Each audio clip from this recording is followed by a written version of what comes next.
ফলা এনেখন মৰমৰ দেশ অ মোৰ হুৰিয়া মাত অসমৰ সুৱদী মাত পৃথিৱীৰ ক'তো বিচাৰি জনমটো নোপোৱা কৰিলেও পাৰ অ মোৰ উপজা ঠাই অ মোৰ অসমীয়াই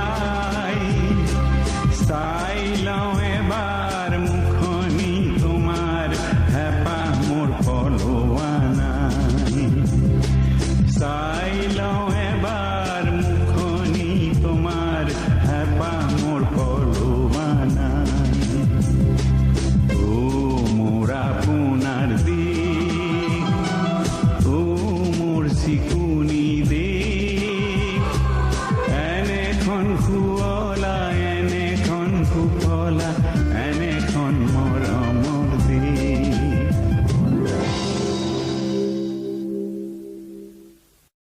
Now, without wasting time, namaste, good evening, and a hearty welcome. And a hearty welcome to all our distinguished panelists, esteemed participants joining us virtually this evening to celebrate International Women's Day through this national webinar on the topic Women Empowerment and National Development, organized by the Council for Teacher Education Foundation, Assam chapter. We are privileged to have all of you with us this evening on a very special occasion.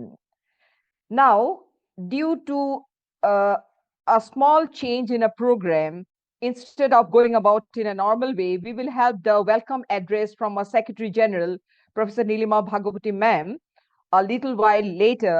But first of all, I would like to invite our first panelist of the day, Abhijit Bhattacharya, to make his presentation, because right now he's in Hyderabad and he'll be leaving for the airport in a very short while, and that is why please bear with us.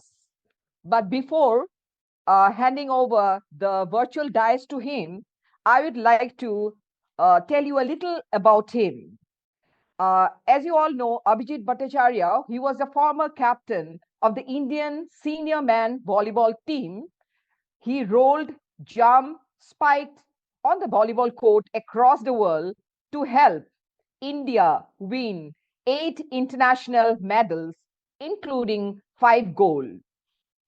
After joining ONGC in 1998, he took the initiative to rebuild the volleyball team from scratch to become the national champion in 2002. He has the rare distinction of representing 4 states, Andhra Pradesh, Uttar Pradesh, Uttarakhand, and Assam, and was the captain of 3 states. Abhijit represented Indian team continuously for 10 years, from 1996 to 2006, which includes the Asian Games, Asian Championship, and South Asian Games. He has over 14 years experience in CSR and has successfully implemented award-winning projects for his company. He is also a certified FIVB Level 1 volleyball coach and also holds a diploma in CSR from Indian Institute of Corporate Affairs and a certificate holder in CSR in sustainability from Anglia University, Cambridge, and he has also authored a book titled Celebrate Life. Post-retirement, Abhijit founded the Assam Volleyball Mission, and he has started a grassroots volleyball league named the Brahmaputra Volleyball League, through which children from rural areas of Assam are introduced to sports. And for your information, this initiative has now received recognition from FIVB as the best grassroots level initiative in the entire world. So now, without wasting time, it's over to Abhijit Bhattacharya. The stage is yours.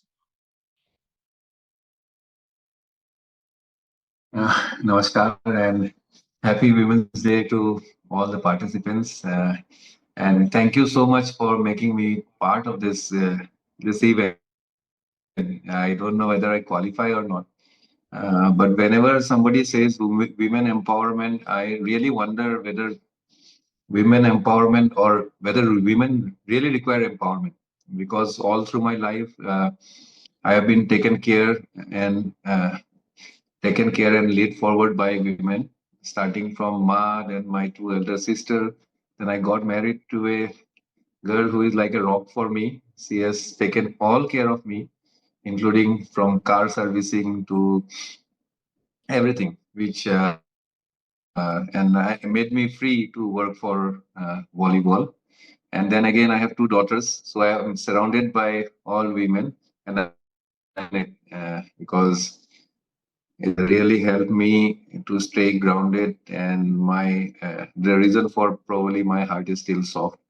Uh, Thank you so much once again. I don't know what exactly I should speak, but definitely since ever since we started BVL, I started understanding the dynamics and how exactly what is the power of women. When we first started, it was all the senior women player who actually came forward to support us and gave us the backbone uh, to take this initiative forward. And it was during COVID when everything came to a standstill. It was Archana ma'am who actually stood with me and started the first online volleyball center at Monomoy and Dehati State. And it was her consistent effort. Every day, morning, 6 o'clock, whether I sleep or I wake up, she used to wake me up so that coaching starts. And that's how the seeds for BBL was actually sown. Then again, we gradually move forward, and you will be very. It is very interesting to note that wherever there is a sports event, the logo always depicts a man, a male player. It is probably first time in the world or in a uh, which have both the sexes like male and female. But the logo of the event is like the logo montage is a female character. So this is how from the day one we thought that we have to bring out our girls who are the most powerful and who actually can contribute. So that's the reason we made the logo for it with a female montage. Even we invited Hima Das to inaugurate this event. Uh, Gradually, when we moved forward, we understood there were a lot of challenges which were involved because BVL, as you know, it's a grassroots initiative where children from remote villages are given a platform to play among themselves in home and away format.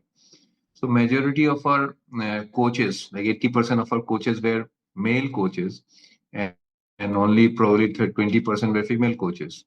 So in the first year, the boys versus girls ratio was 2:1. There were 33 boys team and 17 girls team, and girls were doing wonderful, playing very well. But after second season, I realized even it's a center from Monumoy where one of the girl was playing very good, and she was not in the next season. We did not saw her.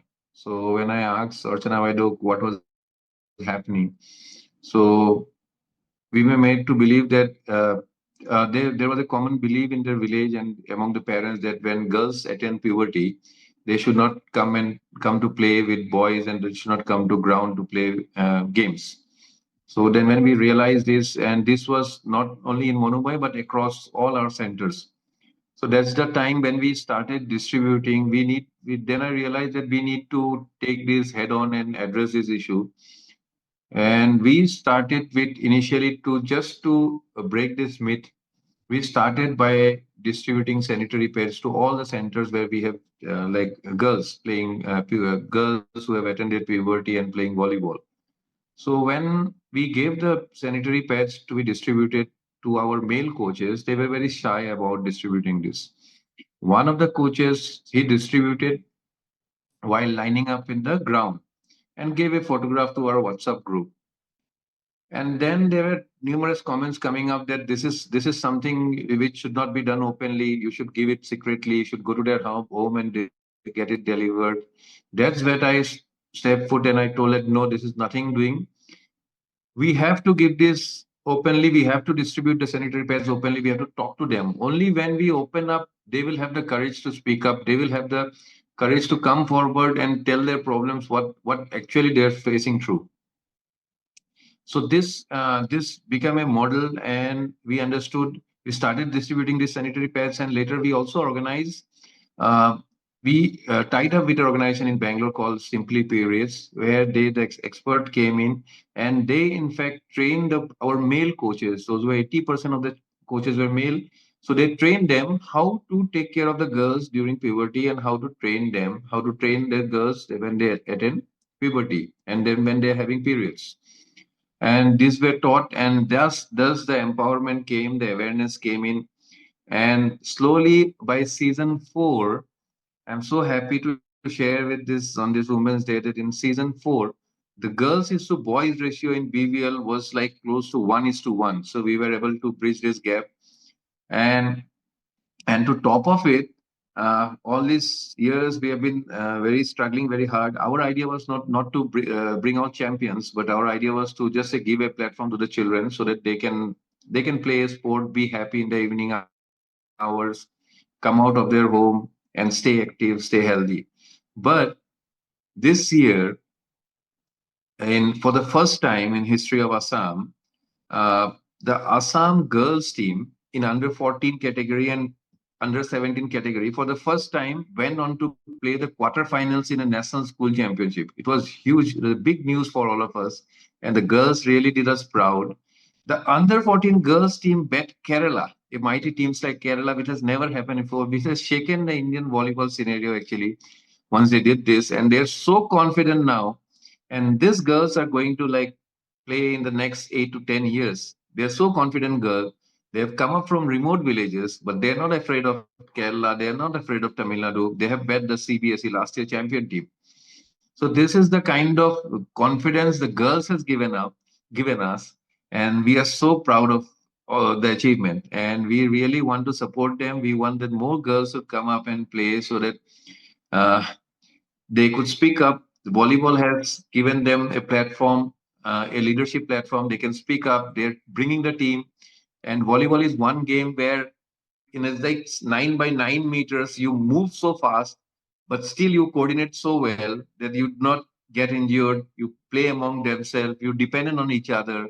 The team building is developed, and more girls are coming up and playing. And this is one sports which is very less injury prone. You can play it in less space, and it is actually revolutionizing the interior villages. We have went to villages, there were no sporting activities, where girls have no history of playing any sport.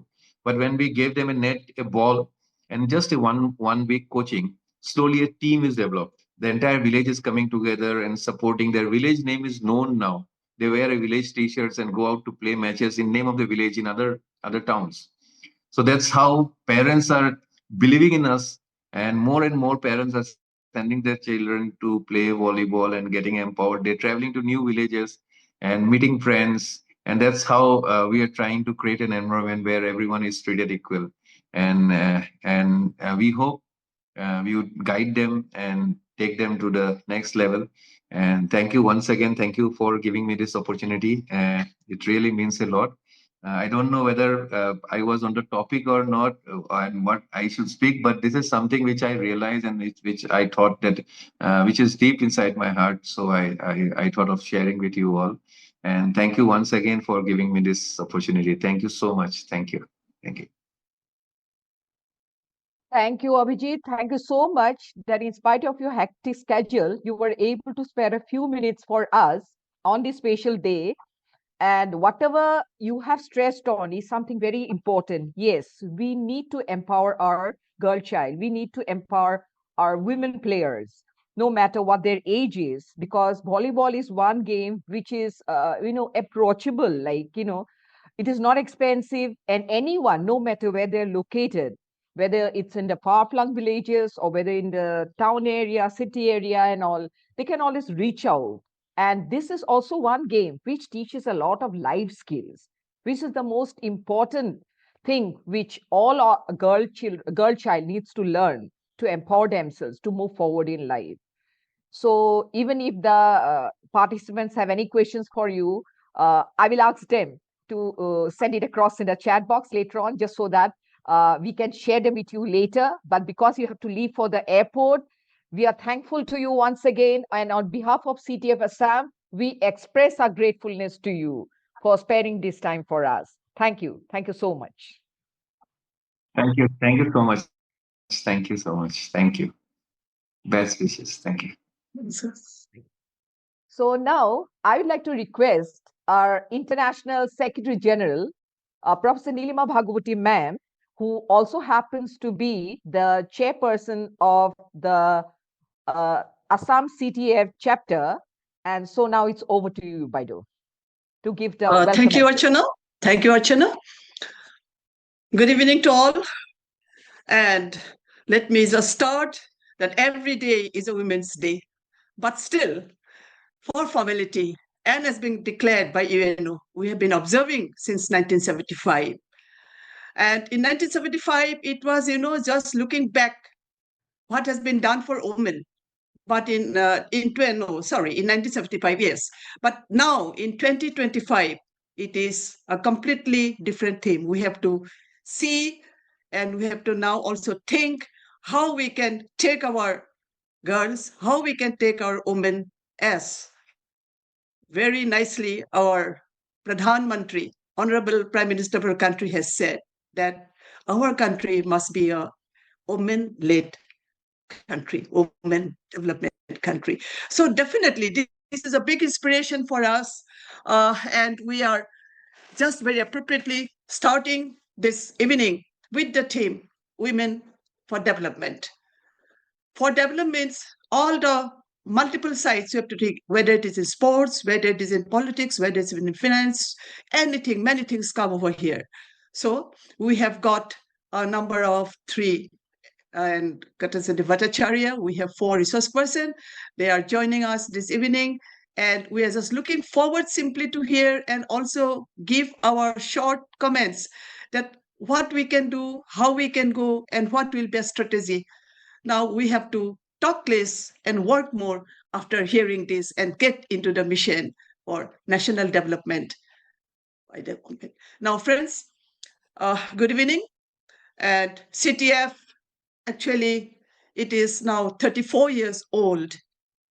It was just a very humble beginning started by Gulab Chaurosiaji in 1985. From that humble beginning, comprising only 6 members from Bhopal, from Punjab, Maharashtra, Kerala, etc.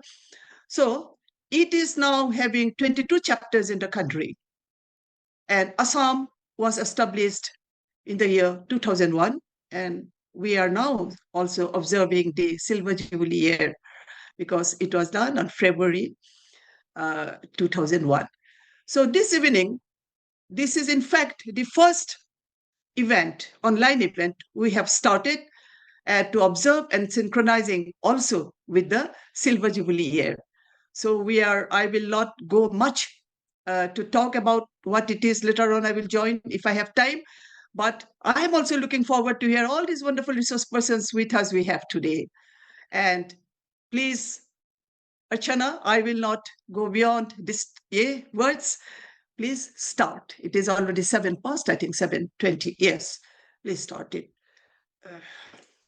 And give the introductions of all the resource persons. Yeah. Thank you so much, Nilima ma'am, for your warm words of welcome. And as she has pointed out, we are indeed privileged to have some really, really resourceful panelists here with us this evening. And we'll start off with Dr. Leena Gahani ma'am. But before handing over the virtual dais to her, I would just like to give a short introduction. We all need to know. Dr. Leena Govind Gahani ma'am is working as a professor in physics with teaching and research experience for 23 years at ACET Nagpur. Earlier, she worked as deputy advisor on deputation to NAC Bangalore for 3 years. She has held responsibility as the dean academics also.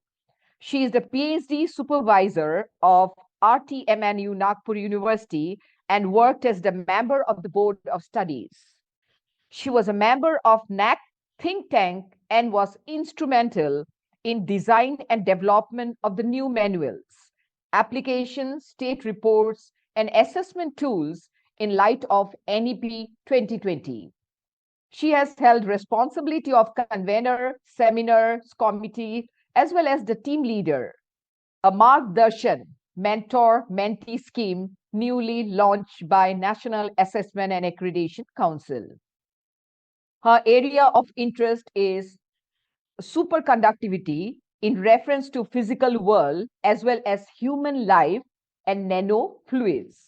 She has published many articles in national and international journals. She has worked as national study team members of unique study done on status of women in India in 2019 and has an opportunity to discuss her findings of the study with the Honorable President of Bharat. She has also delivered more than 950 plus lectures on national, social, technical issues on academic, social, and organizational platforms, and has also chaired sessions in national and international conferences and webinars. A top academician, patriot, and well-known personality of national stature, she has written about 1,000 articles, poems on current issues in newspapers and magazines.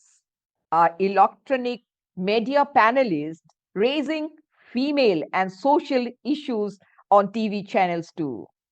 She is also a very active member of Rashtra Sevika Samiti. Now, over to you, ma'am. We are truly privileged to have you with us this evening. Thank you. Thank you very much, Archana ji, Honorable Nilima ji, my co-panelist. Namaste, Lina ji. Namaskar, namaskar. My co-panelist Nilimesh ji, Violet ji, and a wonderful, session by Abhijit ji, and all other participants. May I wish you a very happy Women's Day. My throat is a bit choked. I'll try to convey what I wanted to related to the topic which has been given about the women development, women empowerment and national development.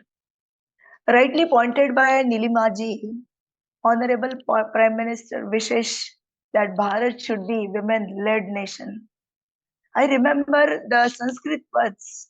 It is yatra naryastu pujyante ramante tatra devata, which means that a nation which does anusaran, kindly pay to the word anusaran, yani whatever Mahila does, if the Samaj, the family, and the other respected members of the society try to follow her path, make her a leader, then that particular Samaj, society, or the nation, it will lead to a proper destination, what is being expected.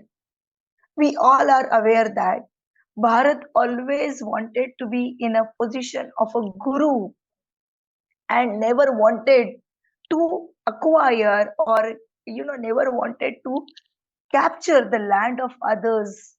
It never wanted that we should make the gulams, right?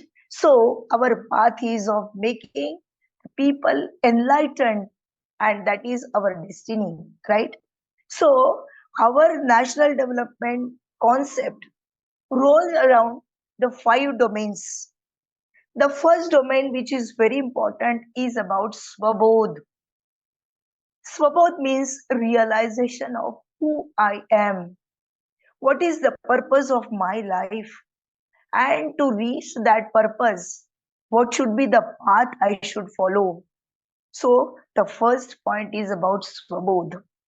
Second stands with our Kutumba Vyavastha. We are aware that for 1000 to 1500 years, Bharat was invaded by many foreign elements. They tried to destroy our institutions, They destroyed our education system. They destroyed temples. They even destroyed and colonized our mindset.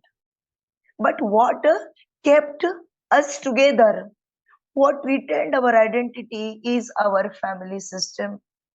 And second domain, which will make our Bharat really a developed nation, is our Parivar Vyavastha or Kutumba Vyavastha. Third domain is about roles and responsibilities. Friends, in the era of 21st century, we find that many a times our youngsters, they are holding the pamphlets and asking for rights.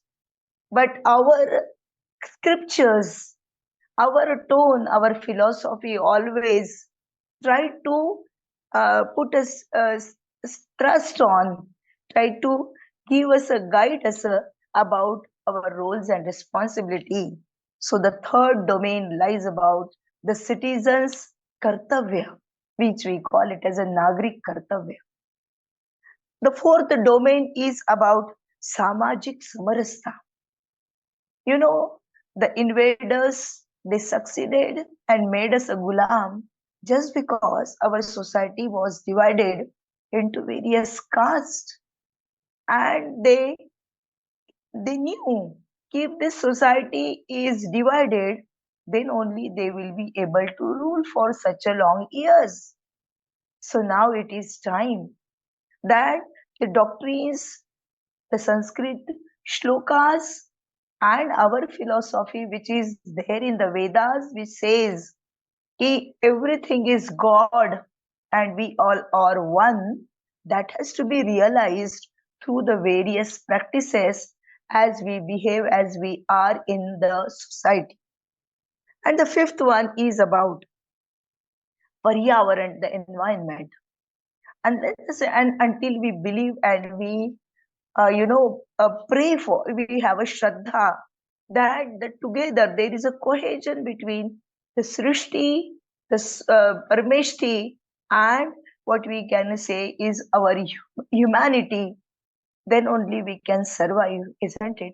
So the environmental concern is of prime importance.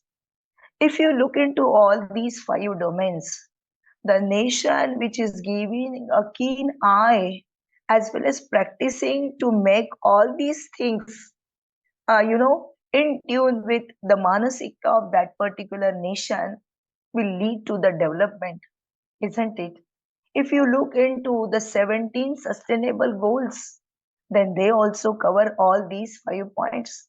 Because all these 5 points, the Swabodh will, give a prerana, it enlighten, it will encourage the youths as well as each citizen of a nation to work for nation. When I say this time and this life is for nation, definitely my contribution will lead to the maximum. I will never think of what you can say selfishness. I will always think that this is my motherland and I have to give my 100% with all my skills, with all my good efforts. We had heard to Abhijit ji, as well as the motivation behind was Archana madam and Nilima ji. During the lockdown, they tried to have the online classes. I'm surprised. How can there be a football coaching in an online mode? But yes, they did it. And I'm really happy to hear that now the Gramin and the village girls, they are participating in such a wonderful game, making our nation pride, isn't it? A effort of a person or a group of a team which is really wanting our nation as well as state to come forward in certain field, empowering the girls come forward. If there was some misconception, they had a dialogue with their families, and due to which they had a very good team which will be playing for long 15 years. That was been shared. Isn't it an important thing that Abhijit has realized the Swabodh? He has realized that I'm not just a player, I'm not just a captain of a team, but my roles and responsibility goes beyond to my state, to my gram, to the villages wherein my girls are staying. So that is the Swabodh. Unless and until there is a firm support of our family, we cannot move ahead. And we are aware of, friends, that in a family, the deepest thamba, the central pillar is our mother.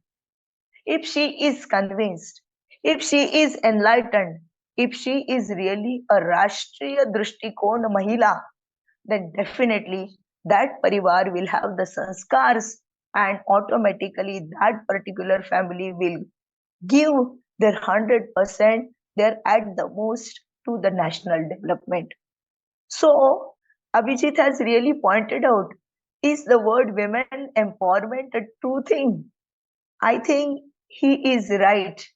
Women empowerment is not the word to be said, because our women, at least in a Bharatiya perspective, if I tell you, since I am traveling throughout the nation and reaching to the gram level also, I find that may the women be illiterate, but still they are empowered. They know what sanskars to be given to the family. They also know how to have the savings for the family for the future.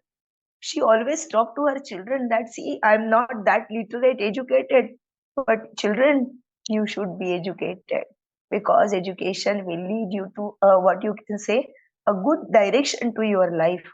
So that is very important, that our parivar vyavastha, if the mothers in the family, they are enlightened, they are well with their swabodh, and definitely all the stalwarts and galaxy of the stars will be at home, which will shine our nation way we wanted. I had been talking of the citizens' kartavya. We also find that many a times by different vichardhara, westernized mindset, may it be the communist mindset, leftist mindset, but sometimes our youths are being misled.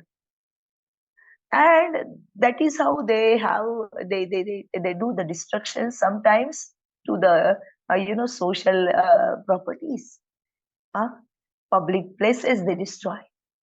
But if we really wanted that they should have the sense of responsibility to be a good citizens, we have to have a dialogue with, again, a mother, the sister, the patni, the bhagini, right? As well as the friends, girlfriends the students are having. If they motivate the students in the right direction, such things will not happen. Samajik samarasta is a prime thing unless and until we join hands. We believe in what is being said in Vedas. Keshavasya idam sarvam sarvatra ishwar hai. Unless and until we have a full faith and we practice this in our life, we won't be able to reach the destiny of Vishwaguru, right? So it is very important. And also the environmental concern. If we look into after 2014, if we look into really the Padma Shris which are being given to the women by the Bharat Sarkar, then really the grassroots level working women, they are being identified as the reformers, the transformers, right? So many of them are working in cohesion to protect nature, right? So it is very much important, because nature environment is very close to heart of women, because there are various cultural traditions, there are various puja paddhatis wherein we always pray the trees. We have you celebrate Bihu, which is it is a joy festival wherein we say thank you to the mother earth and the harvest which is coming, which will satisfy the many mouths, right? So mothers are very close to nature, and that has to be noted and it has to be cultivated. So women empowerment and national development cannot be two, but they are the parallel things. If mother is empowered, mother is sensible, she is sensitized, she is aware of her roles and responsibility as a Bharatiya Mahila, then definitely that particular nation will lead to development. Development, it will not only be in terms of monetary development. Bharat will be the third largest economy. Bharat will be good in research, Bharat will be this and that. But I should say, along with all these bhautik upliftment or the development, there will be the spiritual development of this nation, because the heart, the Atma of this nation is the spirit, what we call it as a spirituality. Just because of this spirituality, thus because of this Shraddha Bhav, just because of this, love for everyone, we had been sustaining even in ups and downs. See, the COVID times had really fractured many economies. If you look into the economies of various nations, they are really not able to survive this situation. But Bharat, with such a 133 crores population, it is able to survive just because mother stood behind and said, "Ki we have this much. We had been taking up this much. Now we will minimize our budget. We will minimize our requirement, and we will just pass through such a weird conditions." She not only fed her family, but she also put something for the society. She asked her children to go out and search for who is in need of food. She cooked food. Even the poorest, they tried to help others. This particular bhava of helping others is making us different from what other people in the universe are. And isliye I should say that the mother of India, the Bharat, is the Mata, not only the mother. She knows what is the the responsibility she has to bear, because we believe that if the mother stays like a deepa stambha, then what you can say, lighthouse in the ocean, then she can enlighten the generations to come. So definitely, if we really wanted to help the women, make them sensitized, we need to have the dialogue in the bhasha, language they understand. It will not be just only talking to them, staying with them, understanding their problems. And we, being the educated people, we believe that we are the transformers. We have to take them in this transformation, because we believe that transforming Indians to transform India. Unless and until we go with this, it won't be a coming up what we wanted, because Pradhan Mantri always says, Sabka Saath, Sabka Vikas, Sabka Vishwas, and the important thing is about Sabka Prayas. Unless and until each one contributes, we cannot reach the way we wanted to. So this is a very relevant topic about women empowerment and national development. We are looking forward that the coming development will be women-led development. That is why we are very, eager to work for this transformation, put our 100%. And in coming days, Yatra Naryastu Pujyant, it's not about doing arti to the women. Pujyant stands for Anusaran. We should follow the path she tells us. Because I work with Rashtra Sevika Samiti, and the Samsthapika of Rashtra Sevika Samiti, Lakshmi Bai Kelkar, used to say one thing. If you see the parivar, family, as a chariot, then in that the mother is holding the driver's position, and the Rathi, the owner, is sitting on the back. So she decides what direction her family should go to. Let us have that particular vision, which was also given to Swami Vivekananda by his mother, Bhuvaneshwari Mata, portraying the picture of Krishna, taking the Ratha of Arjuna to the right destiny, and ask him and encouraging him to fight for Dharma. So it's time that our nation should be Dharma-led nation. Dharma is nothing but the Mahila, Mata. So let us hold that responsibility and give our 100% for transformation.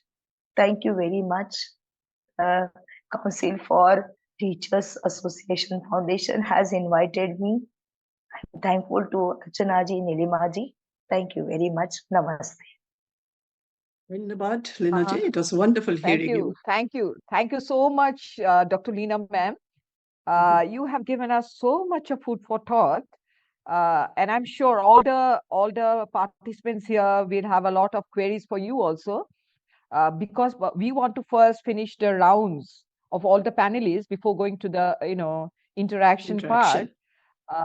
So I would now like to call upon our next panelist, Violet Borwa, to the virtual stage. But before handing over the virtual mic to her, I would like to give you a small introduction about her. Violet Borwa, she's a 2004 batch IPS officer, presently retired as Inspector General of Police, Border, Assam. And Srimati Barua is the first lady police officer to be promoted to the rank of Inspector General of Police in Assam. She joined Assam Police Service in the year 1992 as the first lady deputy superintendent of police in the state. She served in many districts as district superintendent of police and has also served as SP CID Assam for a long period. Mrs. Borwa is a highly decorated police officer in the state.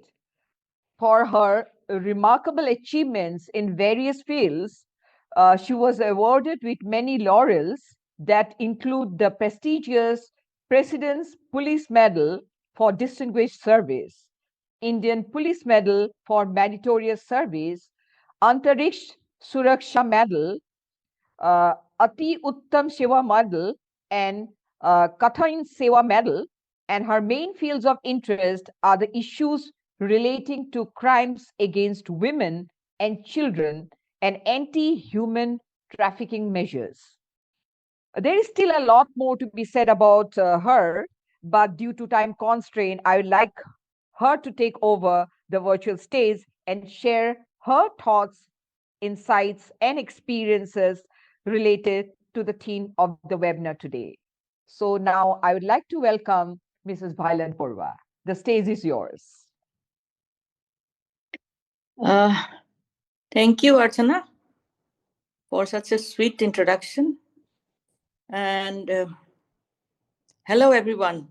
A very good evening and happy Women's Day to all.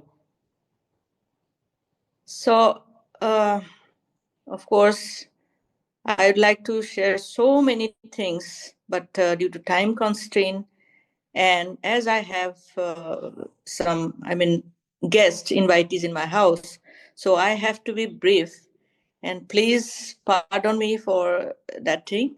And specifically, I would like to focus mainly on the issues relating to women in police, their problems in serving the society, as well as to serve their families and work for 24 hours. So women empowerment in India is, of course, everyone, we all know that it's a multifaceted and a very complex issue. In recent decades, the recognition has grown that a country cannot truly be considered developed without the holistic progress of women, right from the family unit to the political sphere. So empowerment means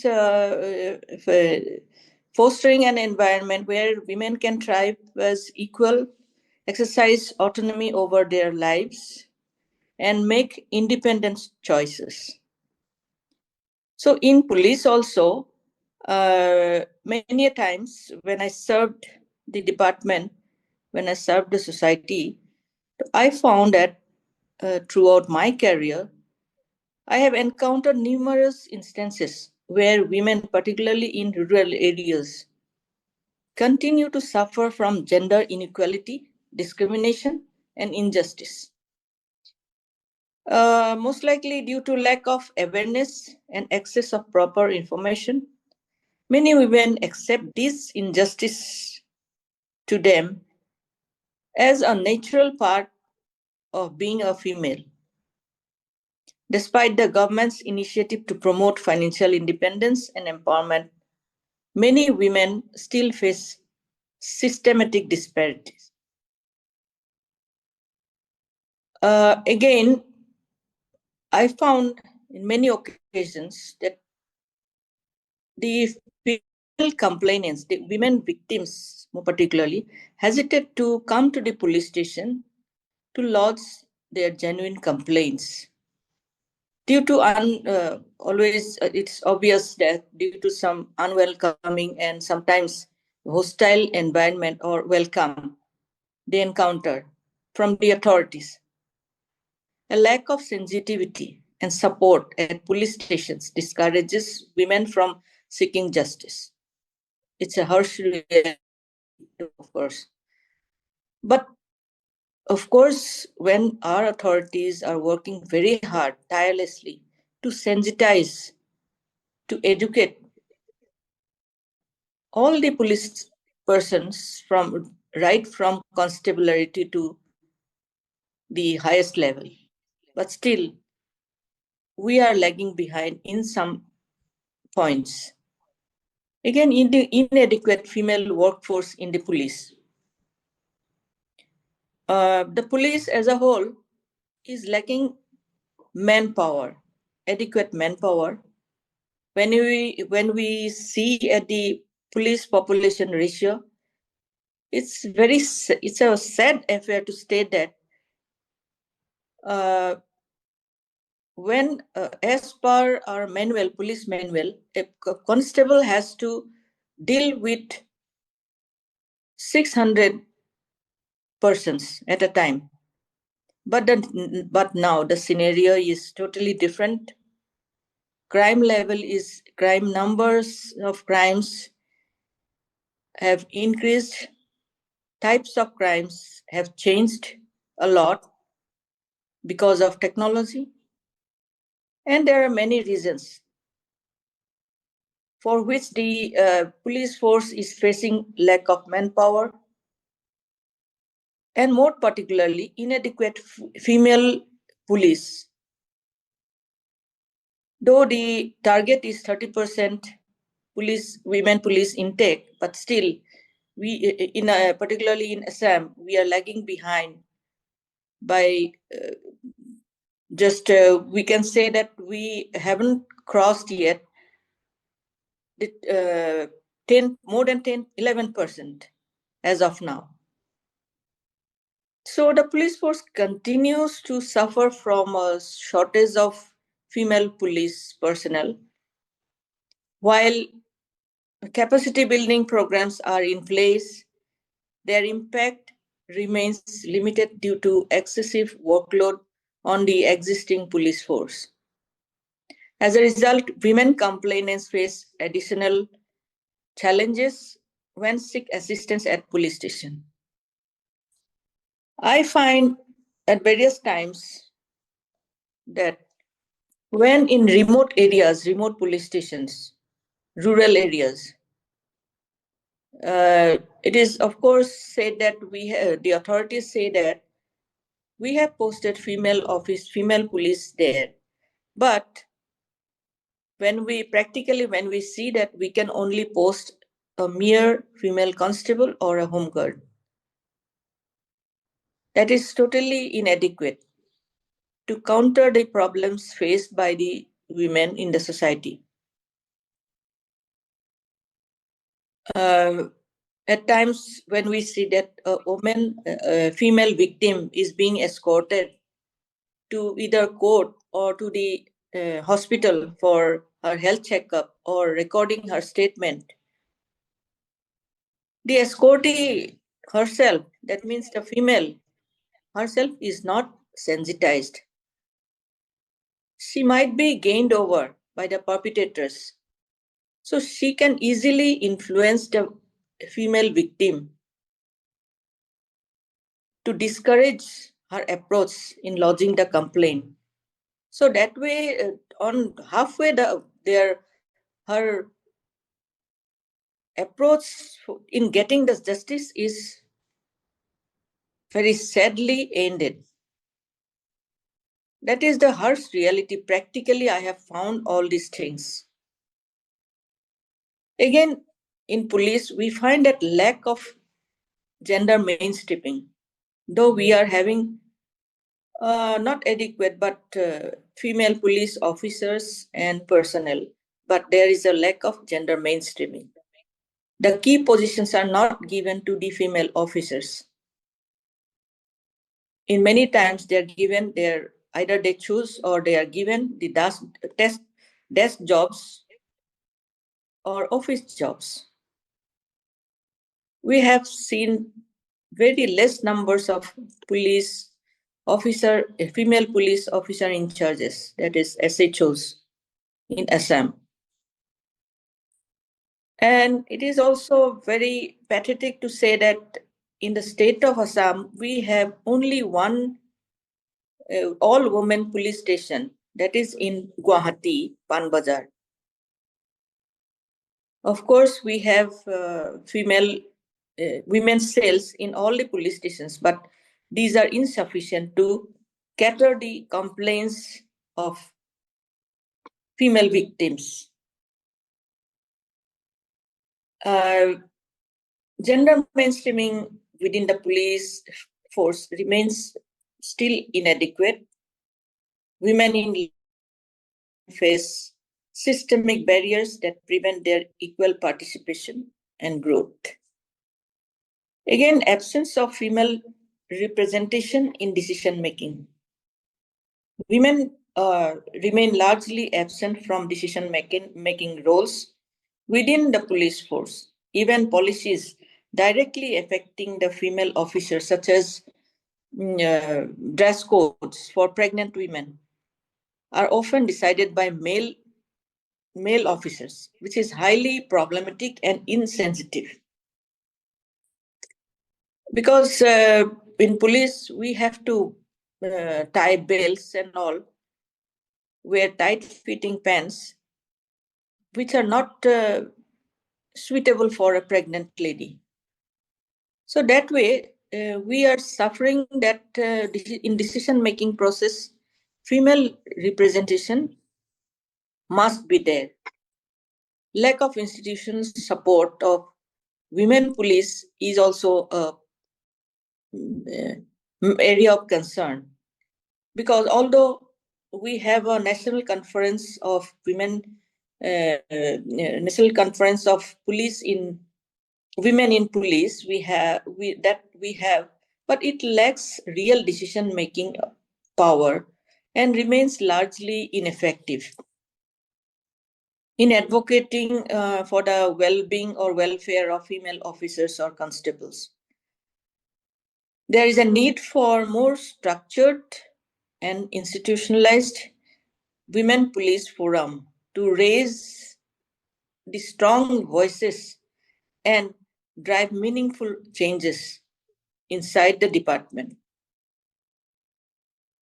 There are other challenges in advocating for women interests, particularly the interest of lower ranked officers, police constabularies, women police constables.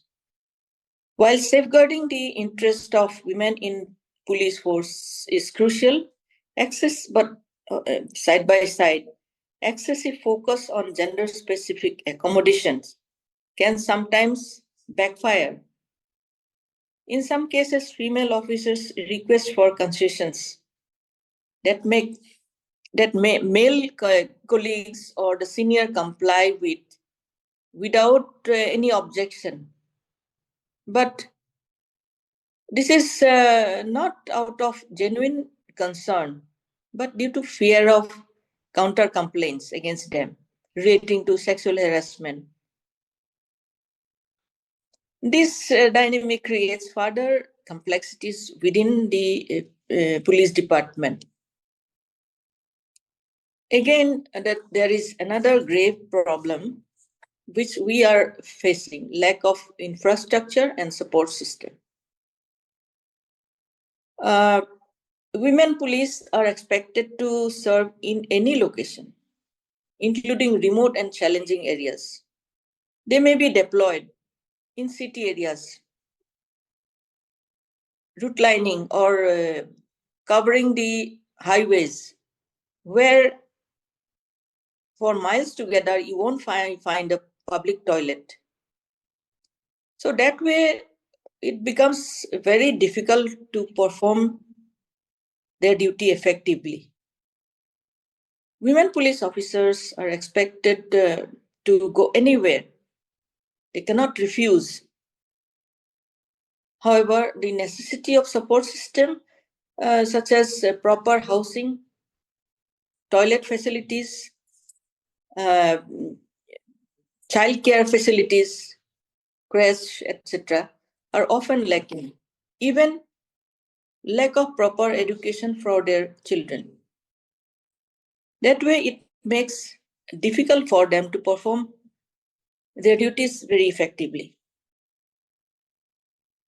I have seen in my career, I can cite one instance when I asked a few, it is called a platoon of female constables when I was commanding a battalion. Then I had to deploy the female constables in a VVIP duty where the Honorable Prime Minister was supposed to visit. So that night, because the deployment was made late at night, the message came late. So immediately I was informed that the female police constables were at my gate of the official quarter. They wanted to meet me. So I came out of my residence and tried to talk to them. So when I approached them, I saw they have come to me with their, babies on their lap. They're showing their babies to me that how can I manage to go for a duty for 24 hours, leaving behind her baby. Then I told her, don't ask this type of concession for me. I have sympathy on you. I have made all your arrangements there. You can take your baby there. You can breastfeed anywhere you would like, decently.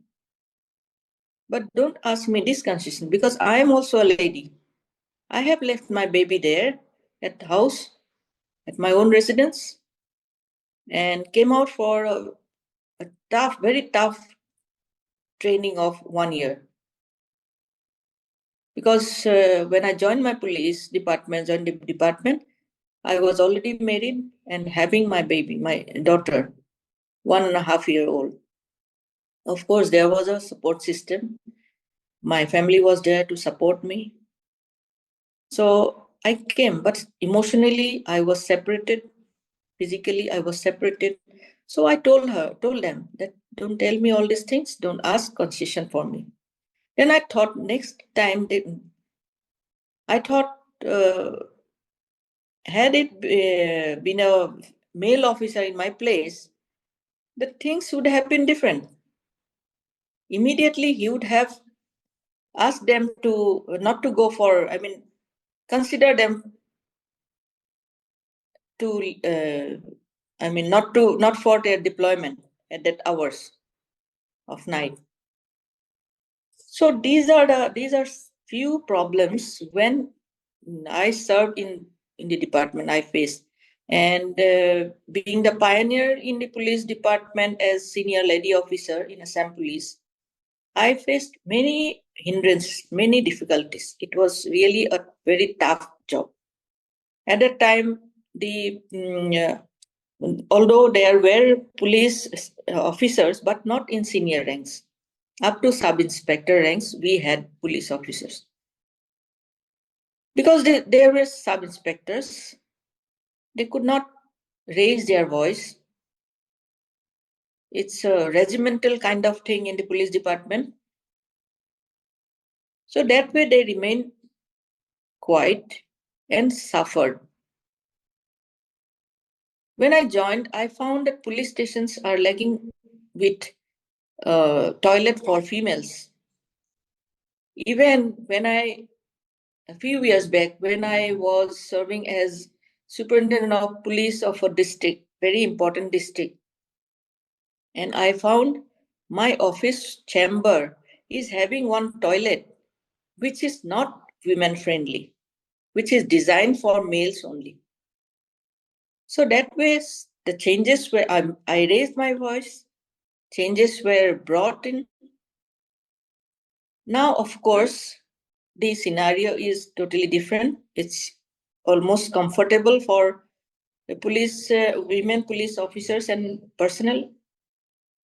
And it's a very positive thing that more and more women are willing to join the service, police service, because we are making these facilities for them available. With the support of the government, central and state government, and of course, in collaboration with the society. Societal support is there. And in Northeast, we are lucky that because Northeast, we have so many matriarchal societies prevalent here. So that way the society thinks very high of women police. They always welcome. When we see a women in uniform, the society tends to bow down, to listen. In my service during my career, I found I faced a lot of law and order problem,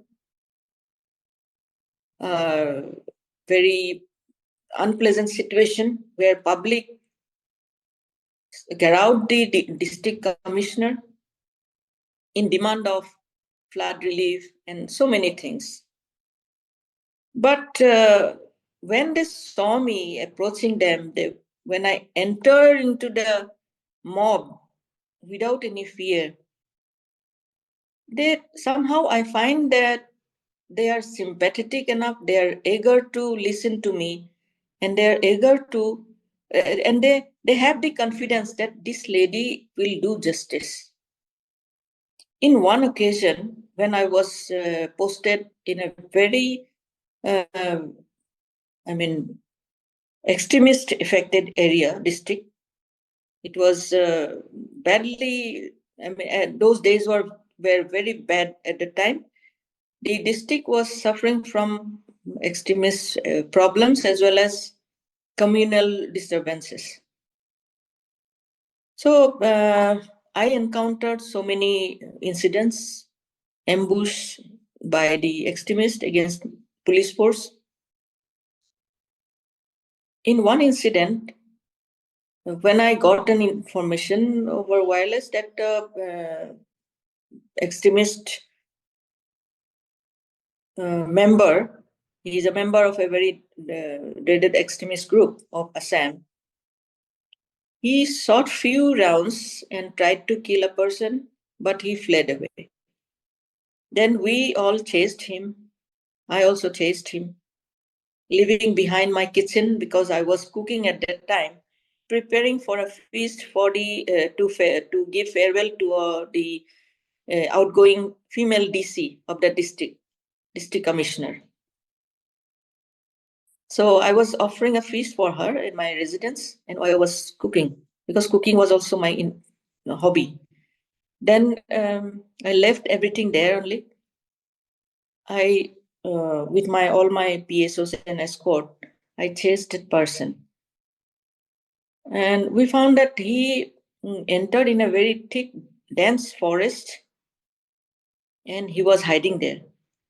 The army and other paramilitary forces, they conducted raid and search operation in the jungle area and nearby areas. Then they came out, telling me that, informing that, ma'am, there is nobody. We searched and nothing is there. Nobody is there. So we are packing off. So they went off, and I was left behind. Me and my team of escort and my PSOs. Suddenly, out of curiosity, I entered the jungle myself with my party team. Then all of a sudden, I saw that person raising from the ground. He was lying on the ground. And I was about to open fire on him. But all of a sudden, in a fraction of a second, I could find that the person was raising his hands, showing us the signal of his surrender before us. Then I caught him. We all apprehended him, arrested. Then he was taken to the police station. He was, of course, armed with sophisticated weapons, Chinese pistol and grenades. But still, he surrendered before me.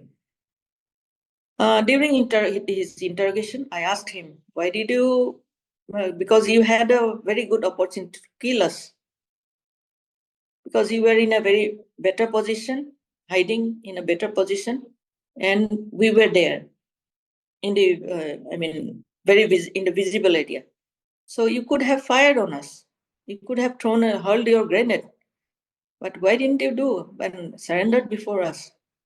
Then he told me that, ma'am, I saw a female officer. I saw that a female officer is trying to arrest me. So I was confident that this lady will not do any harm to me. So I can safely surrender before her. So that way, I was so touched that as a female police officer, I can build a confidence in a with a very hardcore criminal who never gives a second thought in killing people. So that way, I found that female police officers can also take challenge, can serve better, and will serve better. But still, there is a long way to go. So many things are yet to be done. With these few words, wishing you all success, I conclude my speech here. Thank you. Thank you so much, Violet, for sharing your experiences. That was truly soul stirring. And you have also, through your speech, highlighted some very important gaps existing in the police service system. And yes, we need to look into that. Maybe we will have more questions from the participants during the interactive session. And now, without wasting time, because I believe you have guests at home now, I know you will get busy. But if there are any queries, I'll definitely forward it to you if it cannot be addressed here during the interactive session. So thank you once again for being with us and for sharing your experiences. Thank you. Thank you, our Violet. last We'll panel. meet again next time. Yeah. আমি আকৌ log পাম পিছত। Okay. So our last panelist, but not the least important. I believe he also plays a very important role because every part of our life is touched by economy. And he's a person who is truly in that position to speak about the economic empowerment of women not just in the Indian scenario, but worldwide too. He has a lot of experience. So let me introduce you to him. It is Mr. Nilimesh Borua. First of all, I need to apologize for a mistake in the flyer. I had actually forgotten to mention, I had mentioned that he was the commissioner of income tax, India, but actually he was the former principal director general of income tax. That is way ahead of the commissioner position. So I'm correcting my mistakes. I'm sorry about that, Nilimesh. So to tell you something about him, He served as the senior advisor, tax and crime at the Organization for Economic Cooperation and Development, which is called the OECD, from July 2018 to December 2023. He led the new initiative, Tax Inspectors Without Borders, for criminal investigation. He conceptualized and implemented the program across 11 jurisdictions in 4 continents. These capacity building programs involve conducting gap analysis of existing investigation capabilities, developing action plans to bridge these gaps, creating a digital platform for investigation, and establishing a digital forensic laboratory. He also developed 2 self-assessment diagnostic tools to ascertain capacity gaps and assess the level of trust between multiple stakeholders. During his 33-year career in Indian Revenue Service, he completed assignments in diverse areas of tax administration. As national head of the Serious Fraud Investigation Office, the corporate fraud investigation arm of the Government of India, he served from June 2012 to August 2017. And for your information, he also holds a master's degree in economics, an MBA in finance, and a bachelor degree in law, combined with varied experience both in India and abroad. RIS, a Delhi-based think tank, recently published his paper as part of the agenda for South Africa G20 presidency in January 2025. And currently, you'll be surprised that even after retirement, there is nothing called a retirement in his life. He is practicing as an advocate in Punjab and Haryana High Court. So you can well imagine how dynamic, how proactive, how workaholic he is. So without wasting time, I would now like to hand over the virtual mic to Nilimesh Borua. Over to you. Thank you, Archana, for a very liberal kind of, but for your information, Archana is my cousin. So you can discount some of the, appreciation she has showered on me. Thank you so much. It's my privilege to be part of this conference today. And I have listened to 3 distinguished speakers. This is extremely helpful. And nice to see Nilima Baidu. Actually, I've been talking to her over the last week or so. And as it's getting a chance to meet her virtually, we're looking forward to seeing you, ma'am, very soon in person. Obviously. I do not know actually how qualified I am for this topic. I'll try to, come up with some. But only I can think of, I grew up in a joint family where I had 7 pehi, 7 buas I had. And my mother, of course, my 1 sister, and 5 girls in our neighborhood. Our next neighbor had 5 girls. So I have been surrounded by ladies all my life. In my official career also, I had 5 lady bosses.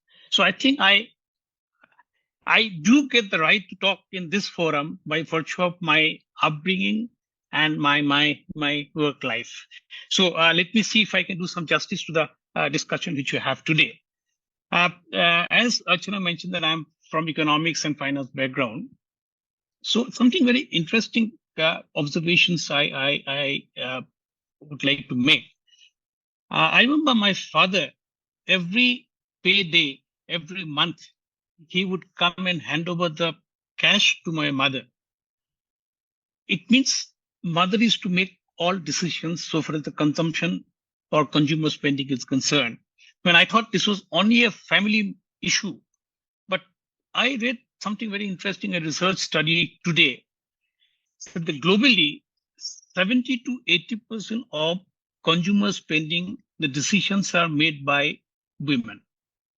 Whether they directly they spend money or they are the influencers. I mean, I know you can check in your own families. I know about my family. My wife makes the decisions about where to invest, which building to construct, how much money to spend. So please check this fact. It could be something. It is very revealing for me. I mean, I thought this was my personal experience, but it's now saying that this is the research done globally. Now, why this is important? That 70 to 80% of consumer spending is decided or influenced by women.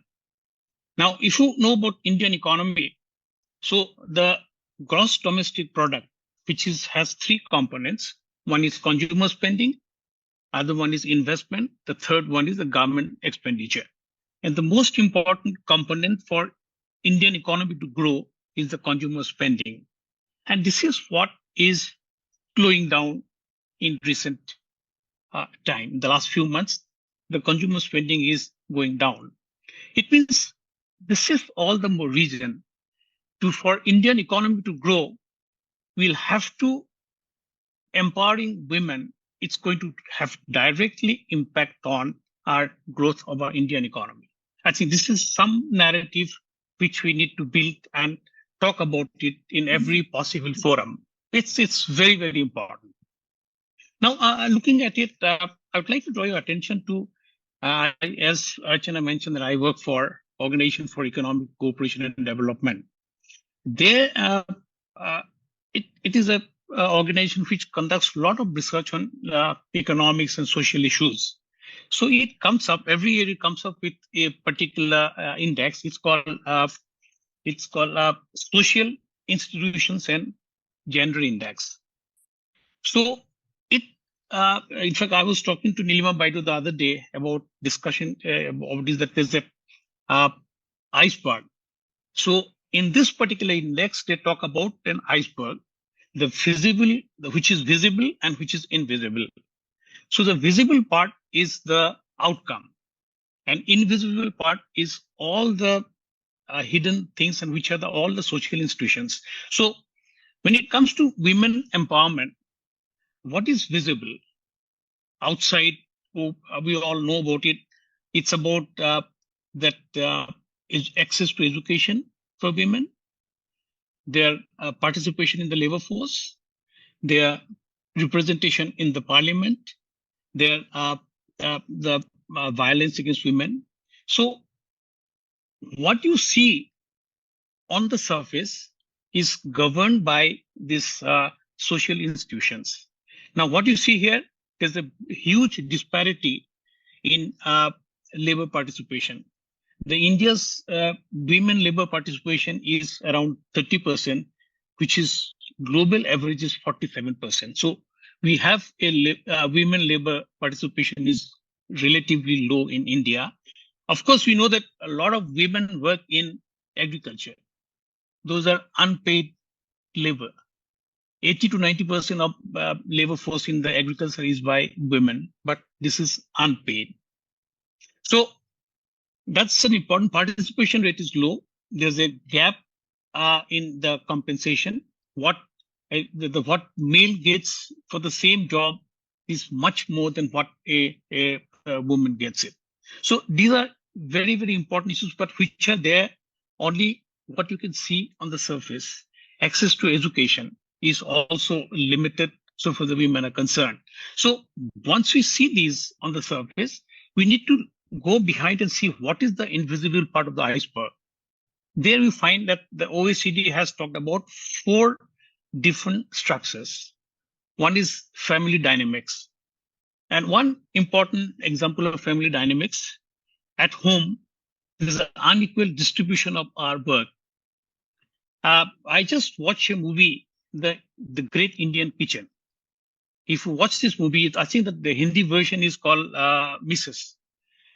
In this movie, you will see that the way professional dancer, after marriage, she was forced to work only in the kitchen and looking after her husband and her father-in-law. So unequal distribution, you can check at home. I think every home, we should be aware that there's an unequal distribution of work. Even if the lady is working professional, still when it comes to household, the distribution work is it's not equal. So I think that's something which we need to look at. The other thing is that restricted physical integrity.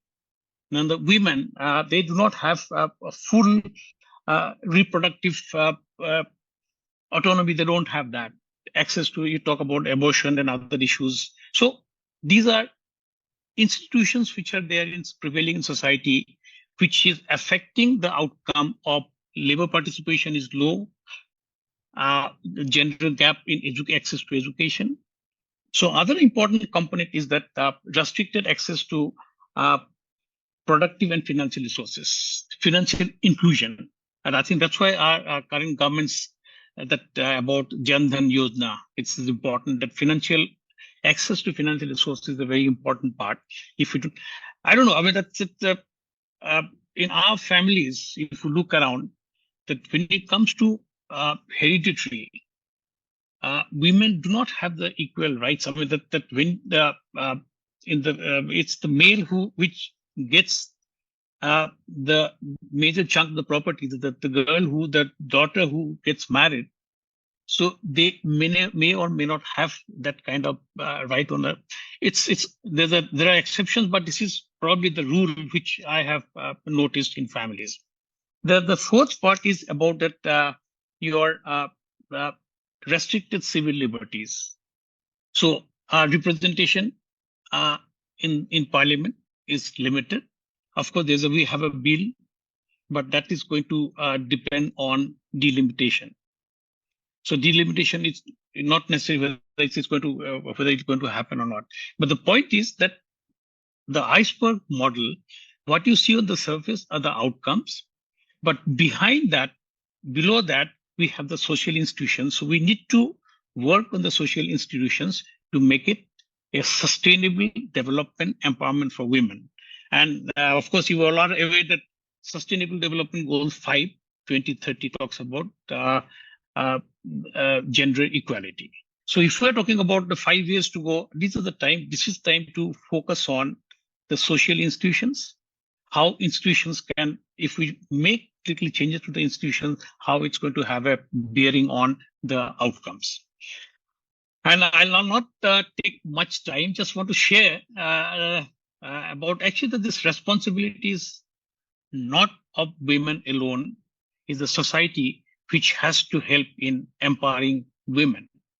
And this morning I got received a message from one of my friends, and she has written to me, "Happy Women's Day to all the men.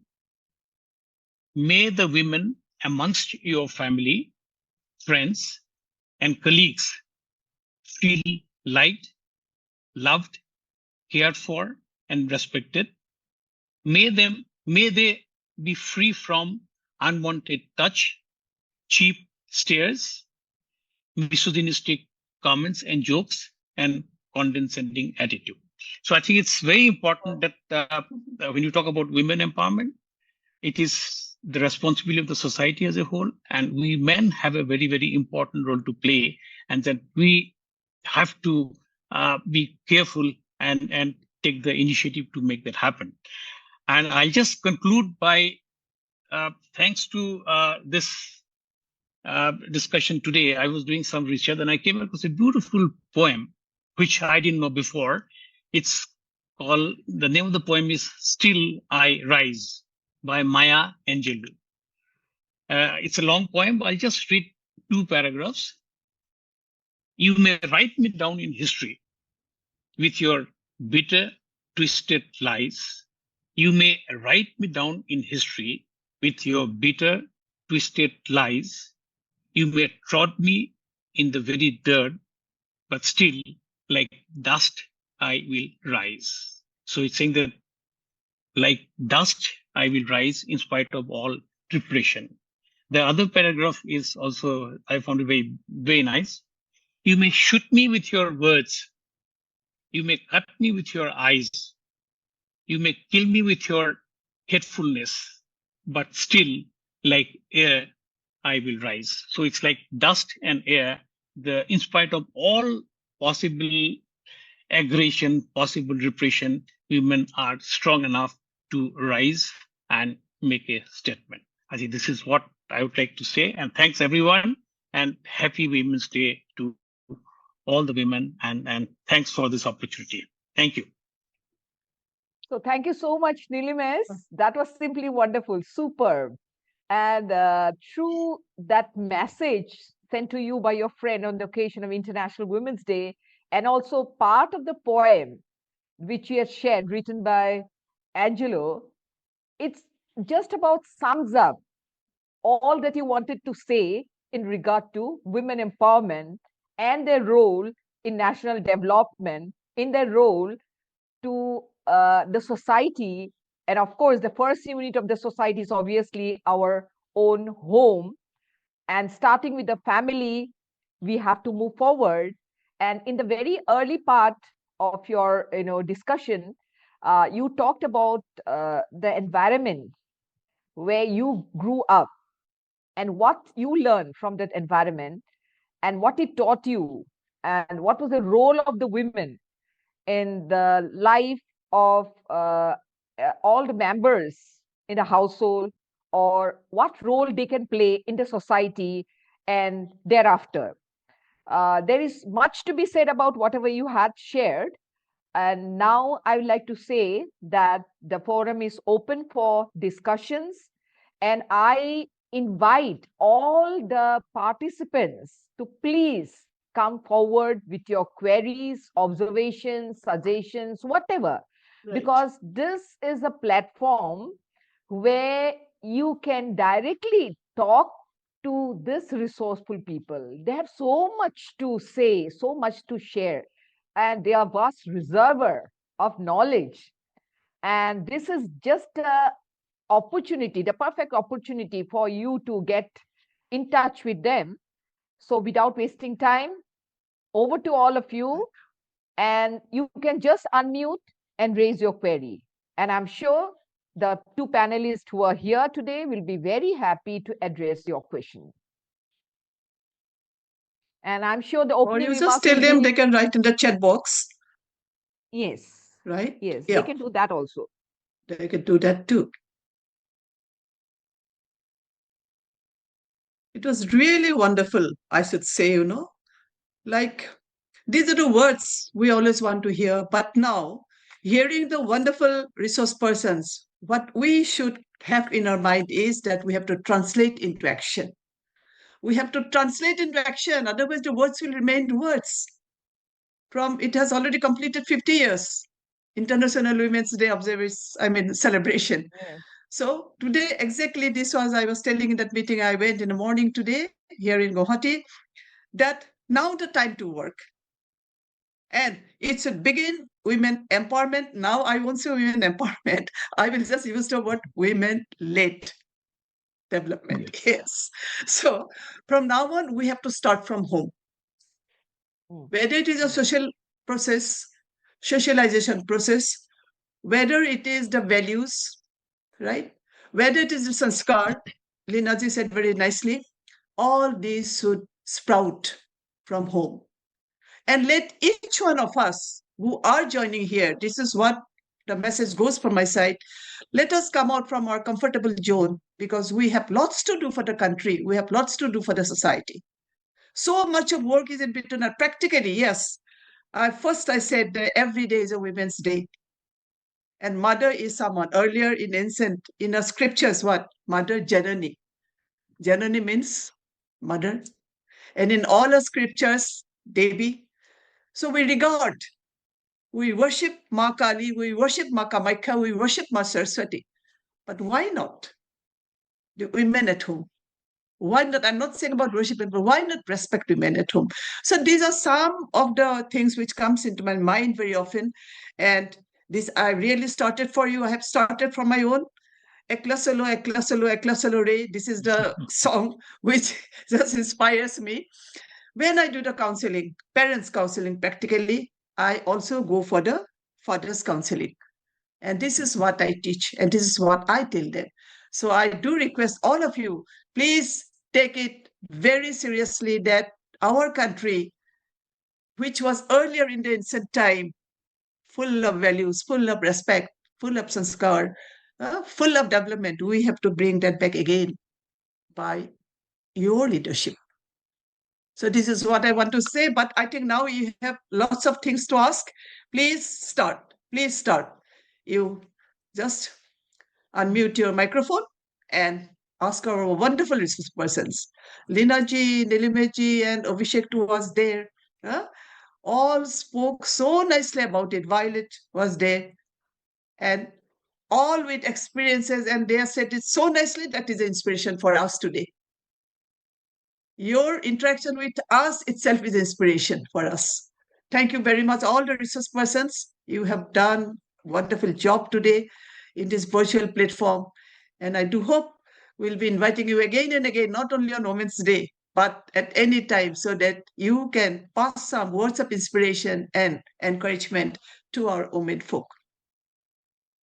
Thank you. So, Archana, please ask them. You Yes, have already yes. requested. Yes, I have requested them, and I would also like to tell them that if they have any hesitation to talk directly, they Yes. can even, share the questions on the chat box.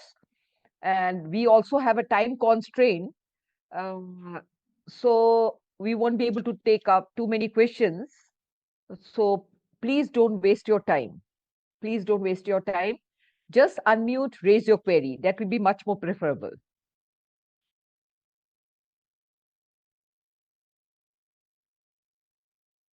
If you were all good listeners, if you are good listeners, I'm sure Can be good you speakers. will be good speakers also.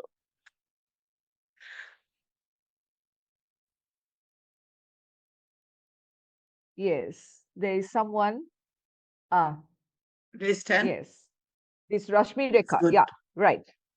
Please raise your query. I'm so happy to see you out here. Here, please Please unmute. unmute. Please Please unmute. Unmute. Yes, ma'am. It was a wonderful session, and I don't have any question actually. I have one observation, and thank you so much for making our Women Day so special by inviting such a resourceful people in this forum. And I found today's session very inspiring. It's just like a triangle, ma'am. I can find spirituality in one corner, I can find the courage in another corner, and financial liberty in the another corner.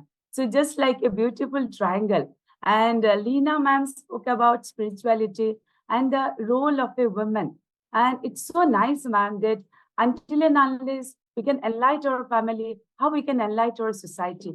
And the Exactly. examples that you have given from Hindu mythology, Durga, Lakshmi, Saraswati. This is the thing that we are talking now about Indian knowledge system. Today also we have celebrated Teachers' Day in our college, and we also spoke about this. And another thing, Vailina ma'am's session was so inspiring. We can find many time ladies carrying their babies and asking for excuses. If we're celebrating Women's Day, telling that we are empowered, we are enlightened, and when the time comes to taking soldiering down the responsibility to carry our babies, telling that it's not my job, then where is strength of a lady? Because we try to bring our weakness, that I can't take the responsibility, so we should not take our babies. That way we are making ourselves very weak.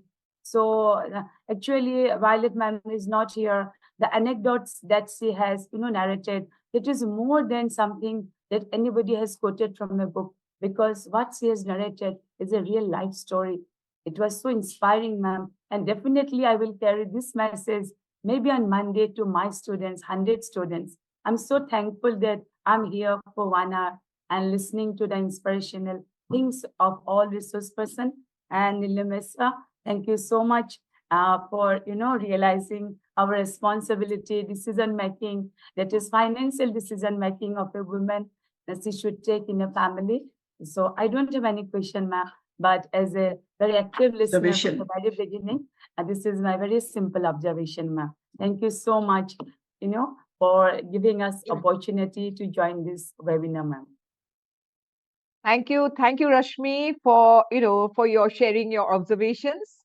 It certainly means a lot to us, and I'm sure they are happy. All the panelists are happy because a good observation comes true only from good listening. And you have listened very carefully, and that is why you were Yes, able ma'am. to share I have noted your down thoughts. also all the points. Yeah, Thank you. very nice. Thank ma'am. you. Yeah, I think And there is another participant, Dole. He has to unmute. yes, Kitish Dole. Kitish Dole. Please speak up. It is Kitish. Please unmute and raise your query. Kitish Dole. Hello. Are you still there, Kitish Dole? Mr. Dole? His video is on, but it's unmuted. Something, he may be having some network problem. Anybody else? Anybody else out here?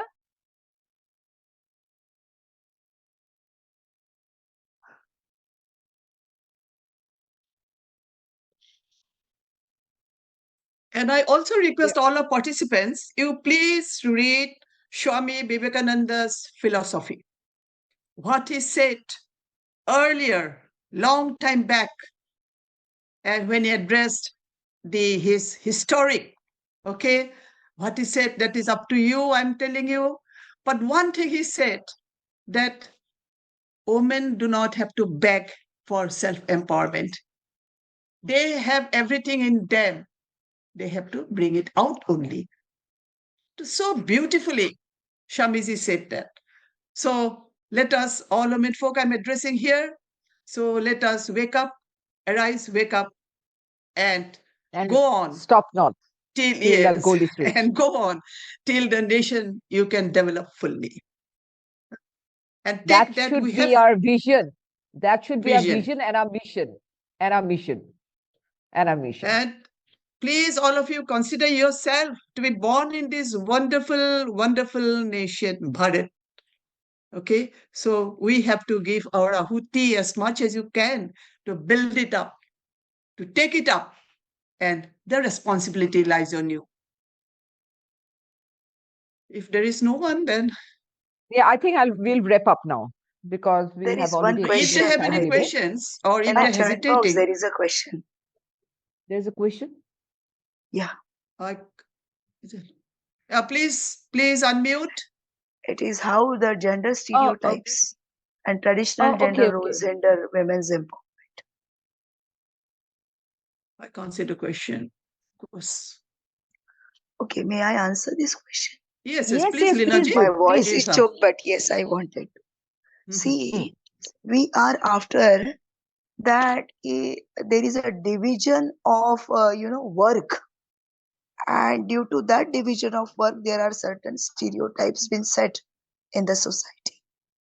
But I believe that the role of each of the person in the family is well defined, and if a person is performing that well defined role, then the entire family structure and the growth of the family happens.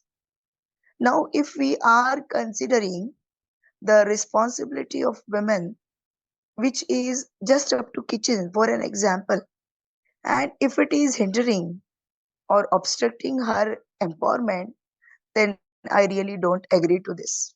Because few minutes before, Violet was sharing her experiences. She had such a high position and 24/7 emergency duty.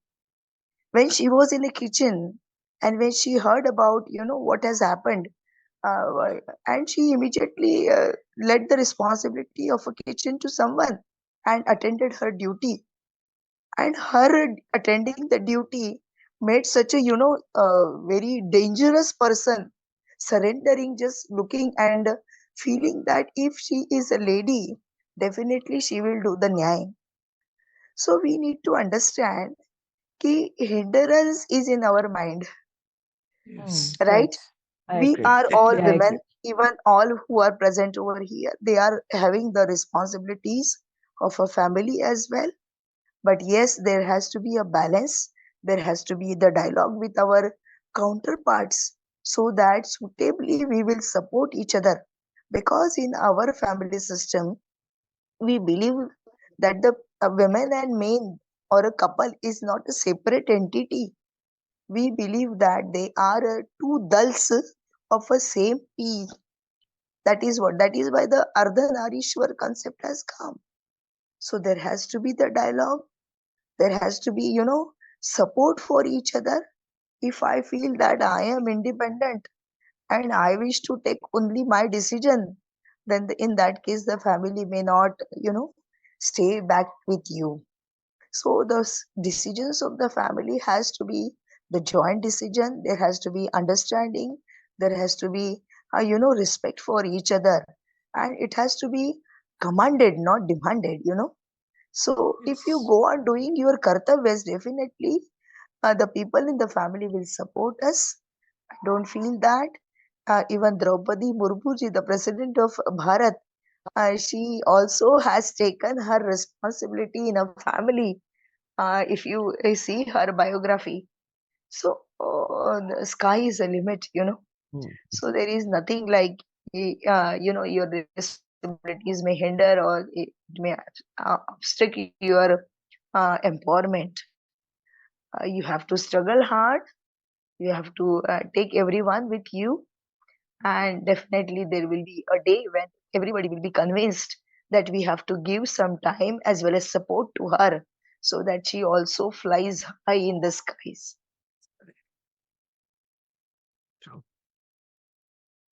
Was there another question, ma'am? Check You the said time there were also. two questions. Yeah.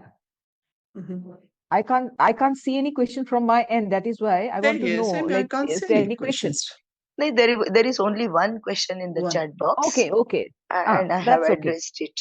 One more has Okay, popped thank you, up. ma'am. Thank you Okay. to all the speakers for sharing such a great insight. I really appreciate the discussion so far. I have few questions and would love to hear from your thoughts respectfully. My question is to Nilimesh sir. Sir, what are the new policies or support do you think the government should introduce to help women become financially independent and grow their business? Nilimesh sir, this is a question for you. Hello. Unmute yourself, please, Nilimesh. Yeah. There's a question for me. Yes, there was a question He's from Leena asking ma'am. for what and all are the government new policies which would help the women to become financially independent and grow their businesses. Yes, I think there's quite a few. I'm sure Nilima Baida would be more equated with that. There's a number of schemes taken by the government. Of course, Jan Dhan Yojana it's a financial inclusion is a very important part that has given them access to the bank and other facilities. And there are many programs which actually, frankly speaking, I'm not aware of all the programs, but what I've been reading that there are quite a few government programs are there for empowering women and encouraging them to go in for entrepreneurship. Yes. So yeah, I think by the way you can supplement. Yes, I'll probably. just give you the latest because I went there. We had Advantage Assam just recently concluded, and it is amazing the firms, the corporates which came with all the innovations and all. The response was received from the side of women, from the side of girls, practically for entrepreneurship and all those. So these kind of steps, and this is for the first time it has happened in Assam. Advantage Assam 2.0. So similarly, there are numerous schemes to empower the girls. To empower the girls. So many schemes are there, starting from Arudodaya to the others. It's going on. And you will find that they are also bringing a difference to the life of the girl students now in the schools and in the colleges. So we do feel that the role and the responsibility of not only of the government but the other stakeholders is also equally important when we think of bringing the women sector high up, lift them up. They have the capability, they have the possibility. I'll just tell you one thing, small a, which we had it under CTEF banner. We just organized 2 skilling youths for Atmanirbhar Bharat. So we found one in the rural base. We took in Mayang. So Mayang side, we made a survey, the dropouts of the school and those who have discontinued after, doing their qualifying for their HS final. So, and out of those we discovered, we got more girls response. It shows that they have that urge, that they want to do something.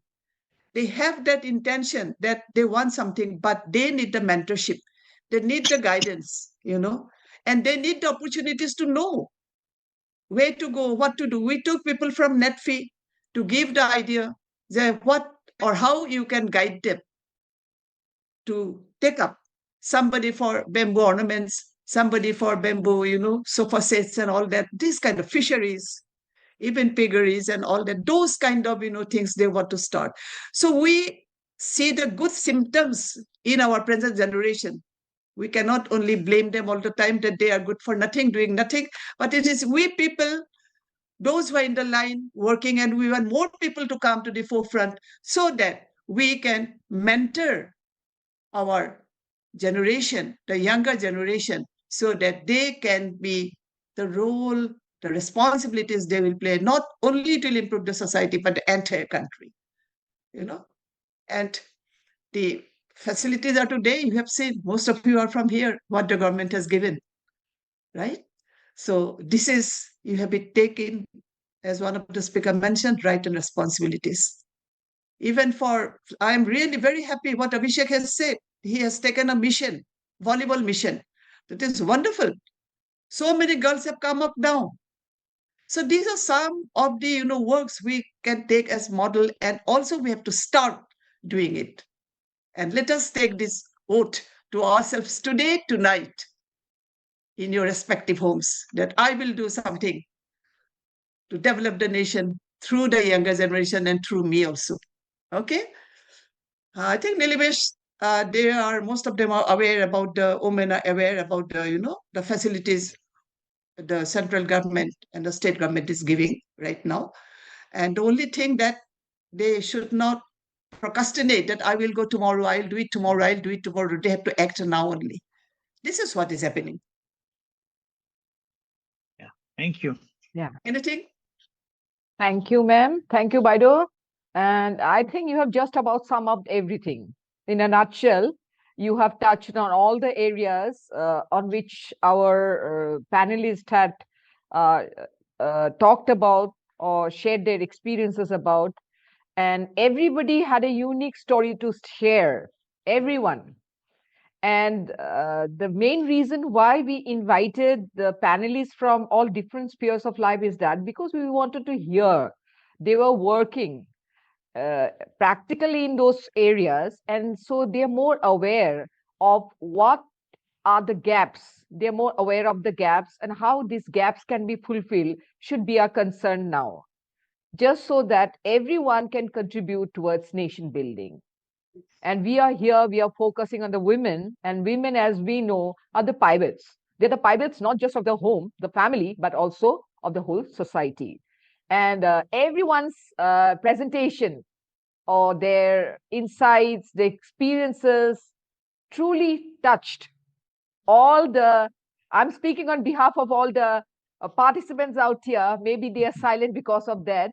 When the heart is full, they run short of words probably, or maybe they've understood also too much of understanding sometimes also keeps them silent. And I'm truly grateful now to complete the formalities. Before wrapping up, I'm truly, on behalf of CTEF Assam chapter, I'm truly grateful that all the panelists took out time from the hectic schedule to be here with us on this special day, International Women Day. Although we don't need actually a special day to celebrate every day, as we all know is a Women's Day, but still sometimes we need to be reminded of that fact too, and to understand that we are empowered in our own way. So first of all, I would like to offer my bouquet of thanks to Abhijit Bhattacharya. He is very busy, and he had gone for some field work to Hyderabad, and that is why I had to put him first. And just before he left for the airport, he shared his insights with us, and he's doing amazing work, and we wish him all the luck. And we hope that others take, him as a role model to take their own mission forward too. Second vote of thanks goes to Dr. Leena Gahani ma'am. I've heard her speak about other areas in earlier webinars, and she always touches me. She always touches my heart. I'm always touched, and I remember each and every single word that she shares with us. And today also, I learned a lot. I'm a lifelong learner, and I'm always open to learning from others. And more so when it turns to be a person like her. She's a nationalist to the core. She loves the nation, and she motivates us. Through her speech, she motivates us that we need to do likewise. Love our nation. Put our Bharat Mata on the forefront first. And unless and until we learn to respect, worship Bharat Mata, we'll never be able to progress in life. We are alive because of her, and our whole life actually revolves around her. We should be reminded of that fact time and again. Thank you, ma'am. And my next vote of thanks goes to Violet Borwa. And for your information, she is a very good friend of mine. We are, in fact, good childhood friends also, growing up in the same place. So we know each other throughout, and also know about many things which he had shared here. And that was one of the reasons why, because, sometimes when we see someone, rising to the top, we see only the success. We never actually realize uh, their path. We never see what obstacles, what barriers they have crossed to reach the position which they have reached through their struggles. That is how they become empowered. They are not born empowered. They become empowered along the way. And through their determination, through their commitment, her father was also in the police service. He retired as the DSP. And I think she was inspired by her father's example. And he was also one of her role model. And she had taken to police service because of that also.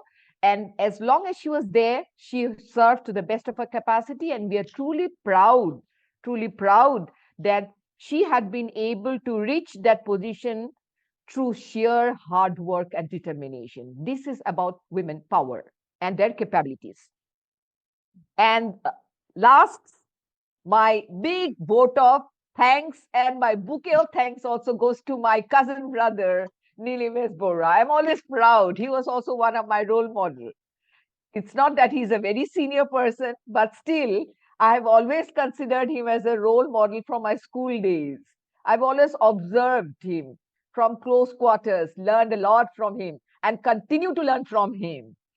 And as I said, he's a workaholic. He's very dedicated. Now also we are working together under a trust, we are trying to spread awareness on mental health issues, which is one area very close to his heart, similar as to mine. And so, as I said, he's workaholic, and he has also found time to be with us today and to, make this day special with his experience sharing and by sheer presence. Thank you, Nilimesh. Thank you so much. Thank you. And Thank you. thank you to all the participants who have joined us today. I know it was a hectic day for you because during the daytime also, you had your official responsibilities, programs in your own institutions. And after coming home, I know you have responsibilities in the home front too. I also do. I was also busy all throughout the day. I attended 3 programs in a row, 2 physical, and this was the last 2 virtual. And I'll be back in the kitchen in a short while. So that is all about women empowerment. We must learn to walk the talk, which is the most important thing. And I truly believe in that. We should never give up our job or never relegate our responsibilities to others, because that somehow diminishes our power. And we are all empowered in the true sense. It's not about gender discrimination. It is about gender equality. And if you want equality, we should be true to our service too. So thank you all the participants for your strong presence, even though it is virtual. And we are also very grateful to our technical experts. Without their support, we would not have been able to organize this webinar. So Babandas and your team, thank you so much. And now it's time for the national anthem. So Babandas, please play the national anthem for us. जनगण मन अधिनायक जय हे भारत भाग्य विधाता पंजाब सिंध गुजरात मराठा द्राविड उत्कल बंगा विंध्य हिमाचल यमुना गंगा उच्चल जलधि तरंगा तव शुभ नामे जागे तव शुभ आशीष मांगे गाहे तव जय गाथा जन गण मंगलदायक जय हे भारत भाग्य विधाता जय हे जय हे जय हे जय जय जय जय हे